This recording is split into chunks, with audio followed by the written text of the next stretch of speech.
خلق الموت والحیات لیبلوکم ایکم احسن عملا۔ یہ اس جسد کے ساتھ اس روح کا اتصال، اور یہ 30 40 50 60 70 80 100 برس کی عمر، یہ ایک وقفہ ہے، یہ امتحانی وقفہ ہے، تمہیں جانچا جا رہا ہے، پرکھا جا رہا ہے۔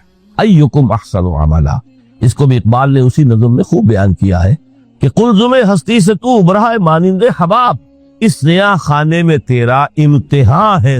اب اگر تو دو چیزیں انسان پر واضح رہیں، اور نہ صرف واضح رہیں، مستحضر رہیں۔ واضح تو ہو جاتی ہے ایک چیز، پھر آدمی بھول جاتا ہے، کوئی فائدہ نہیں رہتا اس کی۔ مستحضر ایک یہ کہ اصل زندگی آخرت کی زندگی طویل ہے، بل توسرون الحیات الدنیا والآخرۃ خیر وابقیٰ کلا بل تحبون العاجلہ وتذرون الآخرہ۔ تم اس عاجلہ کو پسند کرتے ہو، اس دنیا کی زندگی کو تم ترجیح دیتے ہو، جبکہ آخرت ہے جو باقی رہنے والی ابدی۔ اگر تو یہ معلوم ہو، جیسا کہ سورہ عنکبوت کی آیت کے حوالے سے میں نے آپ کو آیت سنائی کہ وما هذه الحیات الدنیا الا لہو ولعب وان الدار الاخرۃ لہی الحیوان لو کانوا یعلمون۔ اصل زندگی جو ہے وہ آخرت کی زندگی ہے، کاش کہ انہیں معلوم ہو۔ ایک حقیقت تو یہ معلوم ہو اور مستحضر رہے کہ اصل زندگی آخرت کی زندگی، اور دوسری حقیقت یہ کہ یہ دنیا کی زندگی ایک امتحانی وقفہ ہے۔ قلزم ہستی سے تو ابھرا ہے مانند حباب، اس نیا خانے میں تیرا امتحان ہے۔ یہ مستحضر رہے تو اس کا نتیجہ کیا نکلے گا؟ انسان دنیا پرست نہیں بنے گا۔ متاع ہے دنیا، برتنے کی چیز ہے۔ وما هذه الحیات الدنیا الا متاع، برتنے کی چیز ہے، برتو اسے۔ اب میں یہاں آپ کو کچھ حدیثیں بھی سنا دینا چاہتا ہوں۔ ایک حدیث میں حضور نے عجیب نقشہ کھینچا ہے، مالی ولی دنیا، لوگوں مجھے تمہاری دنیا سے کیا سروکار؟ انما مثلی کراکب استظل تحت شجرۃ ثم راح فترکها۔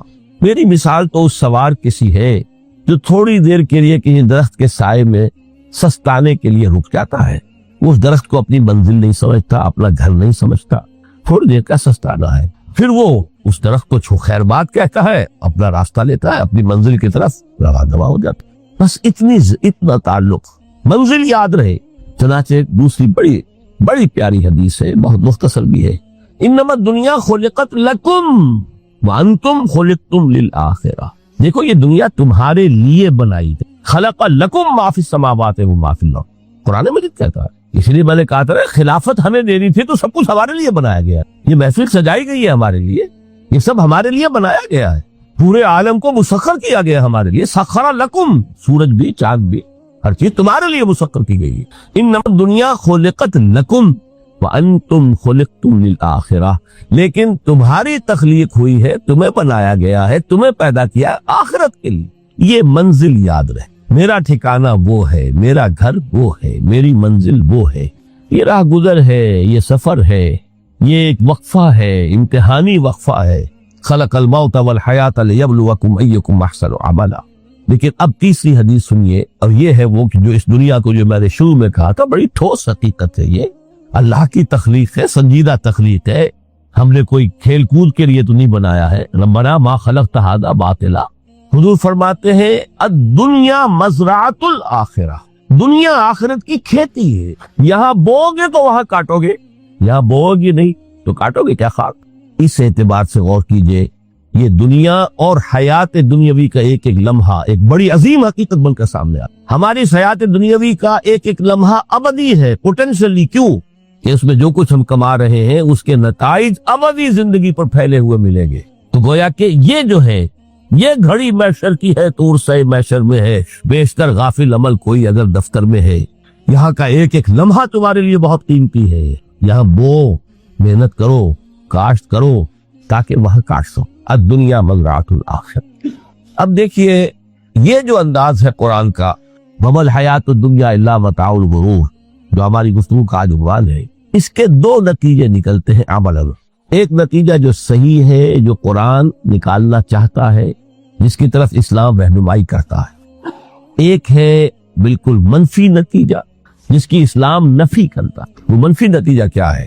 دنیا دھوکے کی ٹٹی ہے، چھوڑو گھر گرہستی کو، دفع کرو، رب سے لو لگانی ہے۔ یہ شادی کر کے اور گھر گرہستی کا کھکیڑ بول لینا، کہاں ایک پیٹ کا پالنا، کہاں 10 پیٹ لگ جائے پیچھے، اسی میں آدمی جو ہے گم ہو کر رہ جاتا ہے۔ لہٰذا گھر گرہستی کو چھوڑو، تجدد کی زندگی گزارو۔ تو یہ تمدن ہر جگہ شر ہے، برائی ہے، دھوکہ ہے، فریب ہے، جھوٹ ہے، دفع ہو جاؤ، جاؤ کہیں پہاڑوں کی چوٹیوں پر، کہیں غاروں میں، گفاؤں میں، کہیں جنگلوں میں دھونی روا۔ یہ ہے اس کا ایک منطقی نتیجہ جو نکلا ہے دنیا میں، اور تقریباً تمام مذاہب عالم میں نکلا ہے۔ رحمانیت جس کی جس شد و بد کے ساتھ نفی کی ہے محمد رسول اللہ صلی اللہ علیہ وسلم، لا رہبانیت فی الاسلام، اسلام میں کوئی رہبانیت نفی ہے، مکمل نفی، لا رہبانیت فی۔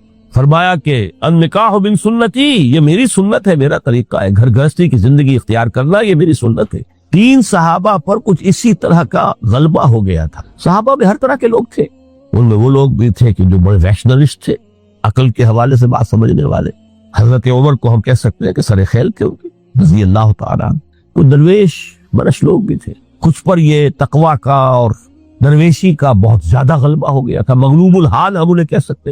حضرت عبداللہ ابن عمرو بن العاص رضی اللہ تعالیٰ عنہما، ایک عجیب سائملٹینیس کنٹراسٹ ہے باپ اور بیٹے میں۔ عمرو بن العاص بہت بڑے سیاستدان، مدبر، عرب نے چوٹی کے جو 3 سیاستدان پیدا کیے ان میں سے ایک عمرو بن العاص ہے، وارئر، کانکرر، سیاستدان۔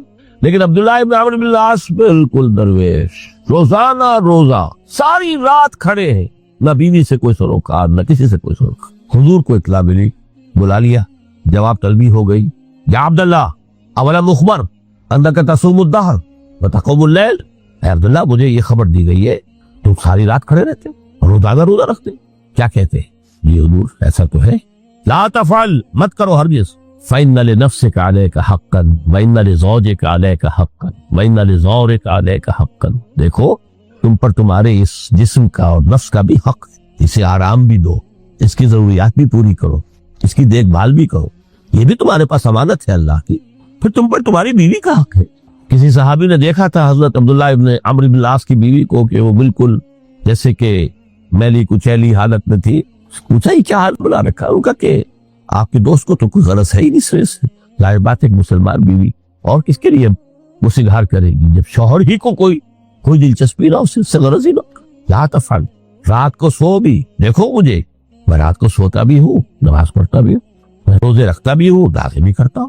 دیکھو زیادہ سے زیادہ ہفتے میں 2 دن روزے رکھ لیا کرو، حضور مجھے اور تھوڑی سی اجازت، اچھا 1 دن ناغا 1 دن روزہ، صوم داؤد، اس سے آگے کی اجازت نہیں۔ اسی طرح 3 حضرات سراسرحتن آتا ہے حدیث میں، بخاری شریف کی روایت ہے، ان پر بھی کوئی ایسا ہی غلبہ ہوا رحمانیت کا اور ترک دنیا کا۔ انہوں نے آ کے ازواج مطہرات سے معلوم کیا آپ کتنی رات نماز پڑھتے ہیں، کتنا دو سوتے ہیں، مہینے میں کتنے آپ روزے رکھتے ہیں نفلی۔ انہوں نے کوئی، وہاں تو کھلی کتاب تھی سیرت محمدی صلی اللہ علیہ وسلم، جو کچھ تھی حقیقت بیان کر۔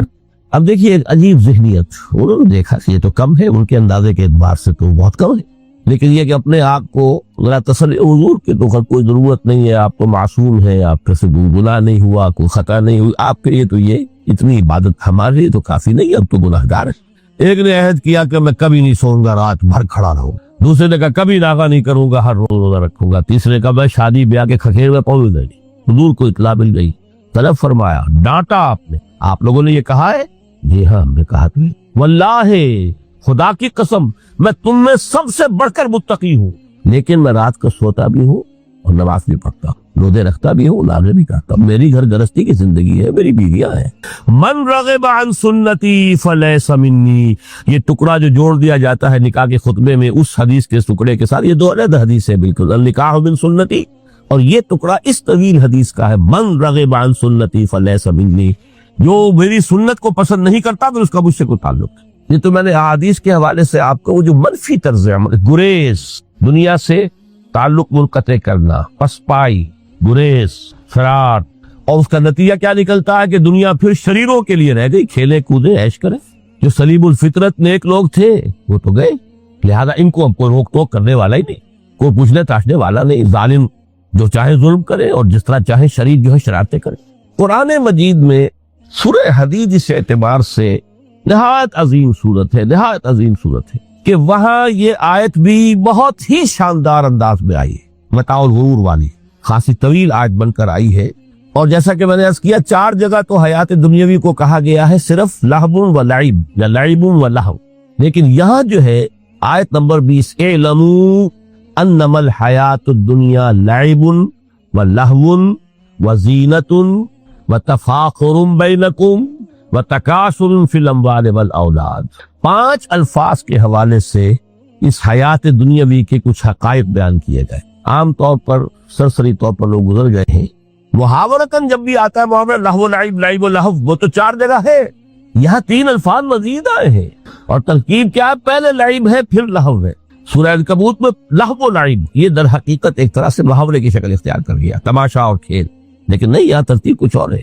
اس پر اگر آپ غور کریں گے تو یہ ایک عجیب سا نقشہ سامنے آتا ہے۔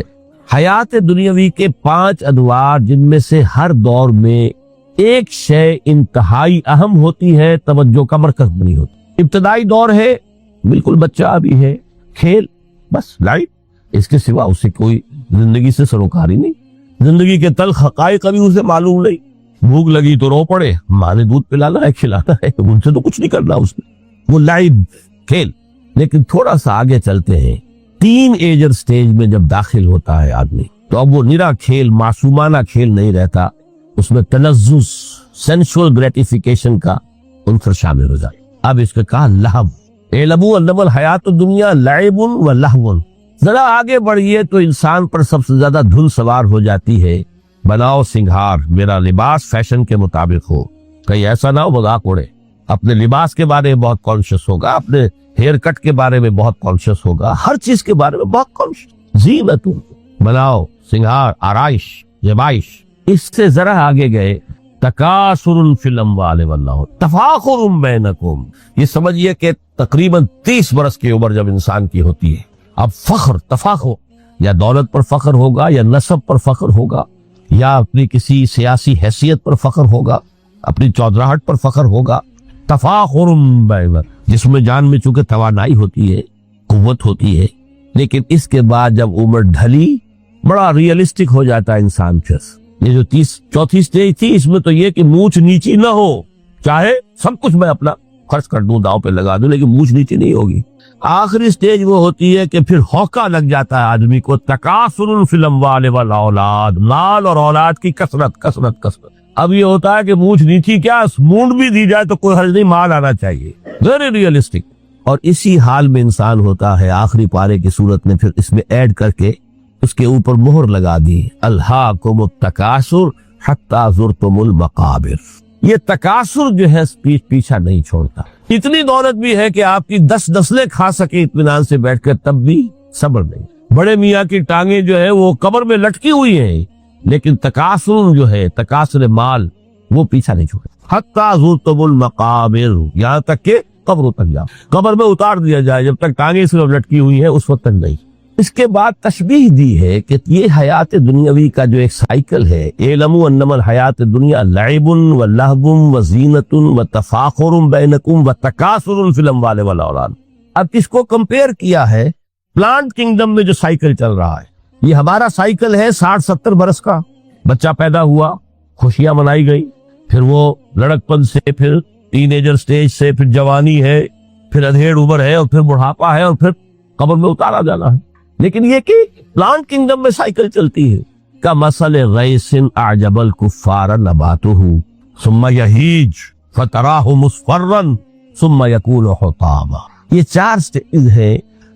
جیسے بارش برستی ہے تو سبزہ نمودار ہوتا ہے، اور کاشتکار کو بڑا اچھا لگتا ہے، اس نے بیج بویا تھا، اس نے محنت کی تھی، اس نے ہل چلایا تھا، اعجب الکفار نباتہ، اس کو بہت اچھا لگتا ہے، دل باغ باغ ہو جاتا ہے۔ جیسے آپ کے یہاں بیٹا ہوا، پوتا ہوا، خوشیاں مناتے ہیں آپ۔ کمثل غیث اعجب الکفار نباتہ ثم یہیج، پھر وہ فصل اپنی پوری قوت کو پہنچتی، فصل لہلہا رہی ہے، فتراہ مصفرا، پھر وہ زرد ہو جاتی ہے، وہ ہریاول اب ختم ہوئی، اب فصل پک گئی ہے، اب وہ زردی پر آ گئی۔ ثم یکون حطاما، پھر وقت آتا ہے، اگر وہ خضرو گھاس ہے تو پھر وہ چورا چورا ہو کر پھر وہ مٹی میں مل جاتی ہے، اور اگر فصل ہے تو کھیتی کٹ گئی، اس کے بعد کیا رہ گیا، وہ چورا ہی رہ جاتا ہے باقی۔ یہ لائف کا سائیکل چل رہا ہے، 3 مہینے کا ہو، 4 مہینے کا ہو، یہ ہے پلانٹ کنگڈم کا، وہ ہے سائیکل انسانی زندگی۔ اب فرمائی ٹیپ کی بات جو ہے، وَفِي الْآخِرَةِ عَذَابٌ شَدِيدٌ وَمَغْفِرَةٌ مِّنَ اللَّهِ وَرِضْوَانٌ۔ دیکھو دنیا کی زندگی تو ان سٹیجز سے ہو کر گزری جانی ہے، جو پیدا ہوا ہے اس پر بڑھاپا بھی آئے گا، موت بھی آئے گا۔ کل نفس ذائقۃ الموت، جو سورہ آل عمران کی 185ویں آیت کا پہلا جملہ، ہر انسان کو جو پیدا ہوا بہت آنی ہے۔ اب یہ ہے کہ وہ کہیں آپ نے محل میں گزار لی زندگی، کسی کٹیا میں گزار لی زندگی، کسی کی فٹ پاتھ پر گزر گئی زندگی گزر جاتی ہے، گزرتی ہے، اور وہ 5 سٹیجز میں سے ہو کر گزرتی ہے۔ آپ گندی گلیوں میں بچوں کو کھیلتے ہوئے دیکھتے ہیں، وہ بھی کھیل رہے ہوتے ہیں، نالیوں کے پانی کے اندر کھیل رہے ہوتے ہیں، ان کا بھی کھیل ہے، گندے جوڑ میں کھیل رہے ہوتے ہیں۔ وہ تو ہے زندگی کی وہ سٹیج جو ہے کھیل کی ہے۔ کسی کے پاس بڑے قیمتی کھلونے ہیں، ان سے کھیل رہا ہے، کوئی اس طرح گلی ڈنڈا کھیل رہا ہے یا کچھ اور کھیل رہا ہے، لیکن وہ 5 سٹیجز تو آئے گی۔ اعلموا انما الحیات الدنیا لعب ولہو وزینۃ وتفاخر بینکم وتکاثر فی الاموال والاولاد کمثل غیث اعجب الکفار نباتہ ثم یہیج فتراہ مصفرا ثم یکون حطاما وفی الآخرۃ عذاب شدید ومغفرۃ من اللہ ورضوان۔ آخرت میں جا کر یہ بائیفرکیشن ہو جانی ہے، یا تو شدید عذاب اور یا اللہ کی مغفرت اور رضا۔ Now the choice is yours، اما شاکرا و اما کفورا، فیصلہ تم خود کرو۔ وما الحیات الدنیا الا متاع الغرور، یہاں بھی آخری الفاظ وہ ہے کہ دنیا کی زندگی دھوکے کے سوا کچھ نہیں۔ کیوں؟ اگر تو دنیا کی زندگی میں گم ہو گئے، جیسے کہ اقبال نے کہا ہے کہ کافر کی یہ پہچان کے آفاق میں گم ہے، اور مومن کی یہ پہچان کے گم اس میں ہے آفاق۔ دنیا میں رہو، طالب دنیا نہ بنو، طالب عقبہ، طالب آخرہ۔ دنیا میں رہو، برتو، استعمال کرو، تمہارے لیے پیدا کیا گیا، بھائی برتو، متاع ہے، برتنے کی شے ہے۔ ہاں، حلال اور حرام کی پابندیاں سامنے رکھو، باقی برتو۔ مطلوب یہ نہ ہو، مقصود یہ نہ ہو، مطلوب آخرہ ہو۔ انما الدنیا خلقت لکم وانتم خلقتم للآخرہ۔ منزل وہ رہے، مستحضر رہے، سامنے رہے کہ میں تو اجنبی ہوں، یہاں یہ میرا وطن نہیں ہے۔ الدنیا سجن المومن و جنت الکافر، جیسے کسی پرندے کو کسی پنجرے میں بند کر دیا گیا ہو، اس طرح ہمیں اس دنیا میں بھیج دیا گیا، اللہ کی مرضی ہے، اس نے بھیجا ہے۔ جب تک وہ چاہتا ہم رہیں گے یہاں، لیکن ہمارا دل یہاں نہیں لگے گا۔ بازار سے گزرا ہوں، خریدار نہیں ہوں، طالب دنیا نہ، تب تو یہ کوئی دھوکے کا سودا نہیں، پتن نہیں، بالکل نہیں۔ حضور نے خود فرمایا مجھے تمہاری اس دنیا میں سے فلاں فلاں چیزیں بہت پسند ہیں، اور کس قدر ریئلسٹک ہیں۔ آپ نے عورتوں کے بارے میں فرمایا مجھے اس دنیا سے پسند ہے عورت، کوئی تصنع اور کوئی بھی تکلف اور کوئی خلاف فطرت بات نہیں کی محمد رسول اللہ صلی اللہ علیہ وسلم۔ آنکھوں کی ٹھنڈک میری نماز میں ہے، مجھے خوشبو پسند ہے، عورت کی طرف بھی آپ کا رجحان تھا۔ قرآن مجید میں آتا ہے اے نبی اب کوئی اور نکاح آپ نہیں کریں گے، وَلَوْ أَعْجَبَتْكَ حُسْنُهُنَّ، چاہے ان کا حسن جو ہے وہ آپ کو اچھا لگے، اب اجازت نہیں ہے مزید، بس فل سٹاپ، جتنے نکاح ہو چکے ہو چکے۔ تو یہ دنیا کو حضور نے صلی اللہ علیہ وسلم دنیا پر سوار رہو، دنیا کو اپنے اوپر سوار نہ ہونے دو، بس بات صرف یہ۔ کافر کی یہ پہچان کہ آفاق میں گم ہے، اسی لیے سورہ کہف کا ایک مرکزی مضمون ہے، پہلے رکوع میں بات آتی ہے اِنَّا جَعَلْنَا مَا عَلَى الْأَرْضِ زِینَةً لَهَا لِنَبْلُوَهُمْ أَيُّهُمْ أَحْسَنُ عَمَلًا۔ ہم نے اس دنیا پر جو کچھ ہے، یہ اسکائی اسکریپرز بن گئے ہمارے زمانے میں، اور یہ شاندار بلڈنگز ہیں، اور یہ کچھ ہے، ہم نے زینت اور زیبائش اور آرائش بنا دیا ہے تاکہ آزمائیں، انہی کے حسن کے شکار ہو جاتے ہو اور ان کے پرستار بن کر رہ جاتے ہو۔ رخ روشن کے آگے شمع رکھ کر وہ یہ کہتے ہیں ادھر جاتا ہے دیکھیں یا ادھر پروانہ آتا ہے۔ پھر بھی اللہ ہی کے عاشق بنے رہو، اللہ ہی سے محبت کرو تو کامیاب ہو گئے۔ دنیا کو برتو۔ اگر دنیا یہ عروس 1000 داماد جو ہے اگر کہیں یہ محبوبہ بن گئی تو گئے، ختم۔ اچھا دیکھیے اس سورہ حدید میں اب یہ دنیا کی حقیقت کو اس طرح بیان کر کے 2 نتیجے جو اس سے نکلتے ہیں ان کو علیحدہ علیحدہ بیان کر دیا۔ ایک نتیجہ جو میں بیان کر چکا، رحمانیت، ترک دنیا، اس کی نفی کرتے ہوئے فرمایا وَلَقَدْ أَرْسَلْنَا نُوحًا وَإِبْرَاهِيمَ وَجَعَلْنَا فِي ذُرِّيَّتِهِمَا النُّبُوَّةَ وَالْكِتَابَ فَمِنْهُمْ مُهْتَدٍ وَكَثِيرٌ مِّنْهُمْ فَاسِقُونَ ثُمَّ قَفَّيْنَا عَلَىٰ آثَارِهِمْ بِرُسُلِنَا وَقَفَّيْنَا بِعِيسَى ابْنِ مَرْيَمَ وَآتَيْنَاهُ الْإِنجِيلَ وَجَعَلْنَا فِي قُلُوبِ الَّذِينَ اتَّبَعُوهُ رَأْفَةً وَرَحْمَةً وَرَهْبَانِيَّةً ابْتَدَعُوهَا مَا كَتَبْنَاهَا عَلَيْهِمْ۔ اصل مضمون یہ تھا جس کے لیے تمہید اتنی لمبی باندھی، ہم نے نوح کو بھیجا، ابراہیم کو بھیجا، ان کی اولاد میں ہی نبوت اور کتاب رکھ دی، پھر ان کے نقش قدم پر ہم نے اٹھایا عیسیٰ ابن مریم کو، انہیں انجیل دی، اور جو لوگ ان پر ایمان لائے ان کے دلوں میں رحمت اور رافت کے جذبات پیدا کر دی، انسانی ہمدردی۔ حضرت عیسیٰ کا جو اپنا مزاج تھا، ظاہر بات ہے کہ آپ کے حواریین اور آپ پر ایمان لانے والوں میں اسی کا ایک عکس پیدا ہونا تھا، لہذا وہ ایک خاص کیفیت، لیکن فرمایا ایک شے کو انہوں نے بدعت کے طور پر ایجاد کر لیا، وَرَهْبَانِيَّةً ابْتَدَعُوهَا مَا كَتَبْنَاهَا عَلَيْهِمْ، رہبانیت کی انہوں نے بدعت ایجاد کر لی، یہ انہوں نے کی ہے، ہم نے یہ ان پر فرض نہیں کی۔ یہ ہے وہ منفی نتیجہ، گریز، خانقاہوں میں جا کر بیٹھ جاؤ، موناسٹسزم، تجرد کی زندگی گزارو، نتیجہ اس کا کیا نکلتا ہے کہ بظاہر راہب اور راہبائیں رہ رہی ہیں اور رہ رہے ہیں، اور اندر جو حرام کاری کے بازار چل رہے ہیں، اور تہخانوں کے اندر حرامی بچوں کی قبروں کی قبرستان بنے۔ ہسٹری آف کرسچین موناسٹسزم پر کتابیں پڑھ لیجئے، خود انہوں نے اپنے سارے جو ہیں بخیے اجیڑ کر خود رکھ دیے۔ یہ رہبانیت، یہ اسلام کا راستہ نہیں ہے۔ احادیث کے حوالے سے میں آپ کے سامنے پہلے بیان کر چکا ہوں، میں بعد میں تھوڑا سا عرض کروں گا کہ ہمارے ہاں بھی یہ رسم کیوں آئی اور کیسے آئی۔ الحمدللہ اس درجے میں نہیں آئی جس درجے میں کہ کرسچینٹی میں آئی ہے، الحمدللہ ثم الحمدللہ، لیکن کسی درجے میں اگر آئی ہے تو کیوں آئی ہے یہ میں بعد میں عرض کروں گا۔ لیکن اس کا مل حیات الدنیا الا متاع الغرور کا دوسرا نتیجہ کیا ہے؟ پہلا نتیجہ تھا گریز کا، پسپائی کا، فرار کا، معاشرے سے نکل بھاگنے کا، تاکہ معاشرے میں اشرار کھل کھیلیں، جو چاہے کریں۔ ایک راستہ یہ ہے، ترک دنیا کے معنی ہے ترک لذات دنیاوی، آسائشوں کو ترک کرنا، سختیاں جھیلنا، کس لیے؟ تاکہ دنیا سے ظلم کا خاتمہ، باطل کا تختہ الٹ دیا جائے، ظلم کا استحصال۔ ظاہر بات ہے ظالم آسانی سے ظلم نہیں چھوڑے گا، ایکسپلائٹر وعظ و نصیحت سے اپنے ایکسپلائٹیشن سے باز نہیں آئے گا۔ شاذ ہوتے ہیں اس طبقے کے اندر بھی، یقیناً کچھ سلیم الفطرت لوگ ہوتے ہیں، جیسے طبقہ اشرافیہ سے تھے حضرت ابو بکر رضی اللہ تعالیٰ عنہ، سلیم الفطرت انسان تھے، وہ کوئی غلاموں کے طبقے سے تو نہیں تھے، کوئی فقراء کے مساکین کے طبقے میں سے نہیں تھے، اونچے طبقے میں سے تھے، عشرہ مبشرہ اکثر و بیشتر اس طبقے سے تھے۔